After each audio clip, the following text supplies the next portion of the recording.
लेकिन मैं समझता हूं कि दिसंबर के अंत तक अथवा जनवरी के मध्य तक बहुत सारे कुछ और महत्वपूर्ण फैसले अपने भूतपूर्व सैनिकों के लिए मैं करूंगा। अपने प्रधानमंत्री मोदी जी के मार्गदर्शन में मैं इतना आपको यकीन दिलाना चाहता हूं। पूर्व सैनिकों की पेंशन से जुड़े मामले पहले अटके भटके और लटके रहते थे, लेकिन अब ऐसी व्यवस्था कर दी गई है कि अब वह सब सारे पेंशन के मामले अब लटके अटके भटके नहीं रहेंगे, बल्कि एक डेडिकेटेड पेंशन ग्रीवांस सेल बना दिया गया है, जिसके माध्यम से 97% मामलों का सफलतापूर्वक अब निस्तारण भी हो रहा है। वैसे ही पूर्व सैनिकों के परिवारों को ईसीएचएस की सुविधा बड़े पैमाने पर बढ़ाई गई है और अब यह सुविधा वर्ल्ड वार सेकेंड के वेटरन्स, इमरजेंसी कमीशन ऑफिसर्स के साथ साथ शॉर्ट सर्विस कमीशन के अधिकारियों को भी दी जा रही है।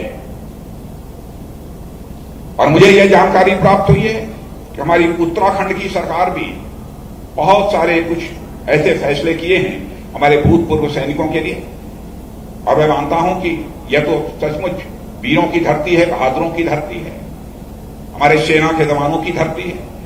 यह तो जिम्मेदारी बनती है यहाँ की सरकार की, यह सरकार उस जिम्मेदारी का बखूबी निर्वाह करेगी। और मुझे यह जानकर खुशी हुई है कि एनडीए की जो रिटर्न परीक्षा पास कर लेते हैं, ऐसे सारे लोगों को इंटरव्यू की तैयारी करने के लिए उत्तराखंड की सरकार ने 50,000 रुपए की धनराशि देने का फैसला किया है। इसके लिए भी मैं उत्तराखंड की सरकार को अपनी तरफ से हार्दिक बधाई देता हूं।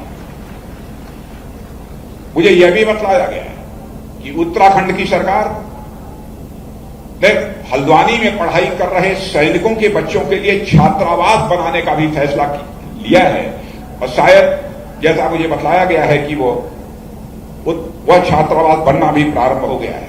इसके लिए भी मैं उत्तराखंड की सरकार और इसके मुख्यमंत्री पुष्कर धामी जी को मैं बधाई देना चाहता हूं।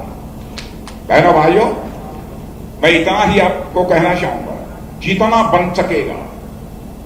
बन सकेगा इस देश की सुरक्षा के लिए अपना योगदान देने वालों के साथ हमारी यह सरकार खड़ी रहेगी।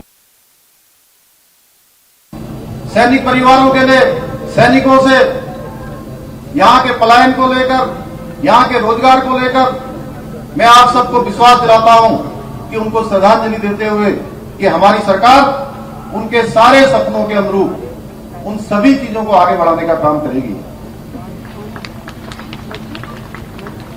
जनरल रावत जी आज हमारे बीच में नहीं है। उत्तराखंड की इस माटी के ऐसे हर एक लाल किले में कहना चाहता हूं कि खुद से ज्यादा जिसे इस देश से प्यार होता है, वर्दी पहने वही सीमा का पहरेदार होता है। दूर रहता है अपनों से, अपनों के लिए फौजी, सारा ही वतन उसका अपना परिवार होता है। आज का दिन बेहद खास दिन है। जिस भव्य और दिव्य देशभक्ति की भावना से ओतप्रोत सैन्य धाम का देखा था, अब वो साकार होने जा रहा है। और मैं आदरणीय राजनाथ सिंह जी, जो कि सैनिकों के प्रति हमेशा ही संवेदनशील रहते हैं, और ऐसे स्थानों के प्रति मैं आपको भी विश्वास दिलाना चाहता हूं कि ये सैन्य धाम हमारी सरकार पूर्ण मनोयोग के साथ बनाएगी। जो काम आज आपके हाथों यहां पर प्रारंभ हुआ है, ये सैन्य धाम हमारे रणबांकुरों को एक श्रद्धांजलि मात्र नहीं है, बल्कि यह वह स्थान है जहां देश भर के असंख्य युवाओं को राष्ट्र सेवा के लिए भी यह स्थान प्रेरित करेगा। राज्य के अमर शहीदों के आंगन से लाई गई पवित्र मिट्टी ने इस धाम की पवित्रता को और अधिक बढ़ा दिया है। इस स्मारक का एक एक कण आने वाली पीढ़ियों को हमारे वीर सैनिकों की अमर गाथा सुनाएगा।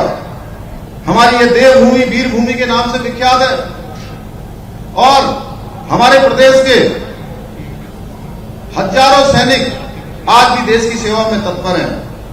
उत्तराखंड की भूमि ने एक से बढ़कर एक वीर सैनिक इस देश को दिए हैं, जिन्होंने हमेशा देश की आन बान शान के लिए काम किया है, भले ही इसके लिए उन्हें तिरंगे में ही लिपट कर क्यों ना आना पड़ा हो।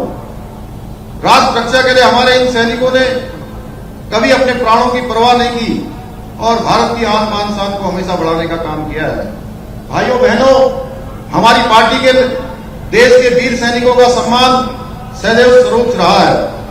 मैं स्वयं एक सैनिक पुत्र होने के नाते मेरे पल प्रतिपल में कोशिश रहती है कैसे सैनिकों और उनके परिवारों को जीवन को और बेहतर बना पाए। सैन्य परिवार से आने के कारण ऐसे परिवारों का संघर्ष, उनके दुख दर्द को बेहतर तरीके से मैं समझ सकता हूं। कैसे एक सैनिक के माता पिता अपने बेटे के लौटकर आने का इंतजार करते हैं, कैसे उस वीर की अर्धांगिनी साथ न होकर भी उसके साथ बनी रहती है, कैसे सैनिकों के बच्चे अपने पिता से लिपटने, उनका दुलार पाने को व्याकुल रहते हैं। इसके बाद भी जो भी स्थिति होती है, चाहे जैसा मौसम होता हो, -डिग्री तापमान पर भी हमारे सैनिक पूरी कर्तव्य निष्ठा और दृढ़ता के साथ देश की रक्षा के लिए समर्पित रहते हैं। आज माननीय रक्षा मंत्री जी के हाथों आपका सम्मान हुआ और सच बताऊं तो आपका सबका सम्मान करके हम सब स्वयं सम्मानित हो रहे हैं।